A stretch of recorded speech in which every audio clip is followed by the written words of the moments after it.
UGC का नया नियम यूजीसी समता विनिमय 2026 देश भर में चर्चा और फिर विवाद का कारण बन गया है।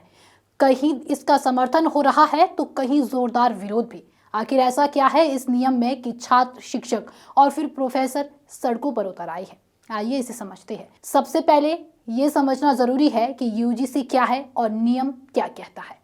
विश्वविद्यालय अनुदान आयोग भारत की वह संस्था है जो यूनिवर्सिटी और फिर कॉलेजों को मान्यता देती है, फंड जारी करती है और उच्च शिक्षा से जुड़े नियम तय करती है।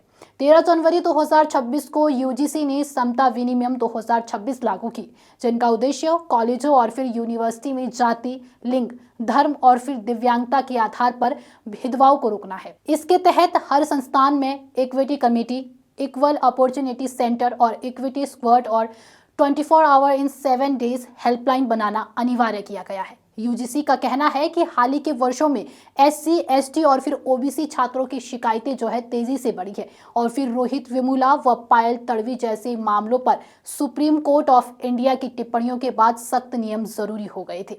नियम कितने सही और फिर कितने गलत है, आइए इस पर बात करते हैं। इन नियमों की नीयत जो है सही मानी जा रही है, क्योंकि ये कमजोर और फिर वंचित वर्ग के छात्रों को सुरक्षा देने की कोशिश करते हैं और संस्थानों की जवाबदेही जो है तय करते हैं। लेकिन विरोध करने वालों का कहना है कि नियमों में जनरल कैटेगरी के छात्रों और फिर शिक्षकों के लिए सुरक्षा साफ नहीं है। साथ ही झूठी शिकायतों से निपटने का कोई स्पष्ट प्रावधान नहीं है और कमेटियों में संतुलित प्रतिनिधित्व की कमी बताई जा रही है। इसी वजह से आशंका है कि कहीं न्याय के नाम पर नया भेदभाव न पैदा हो जाए। कुल मिलाकर मकसद सही है, लेकिन नियमों की भाषा और ढांचे में सुधार की मांग को लेकर यह विवाद जारी है। अब आप बताएं कि ये कितना सही और कितना गलत है। क्या आपको लगता है कि ये नियम पूरी तरह सही है या फिर इनमें बदलाव होना चाहिए? अपनी राय कमेंट में जरूर बताइए।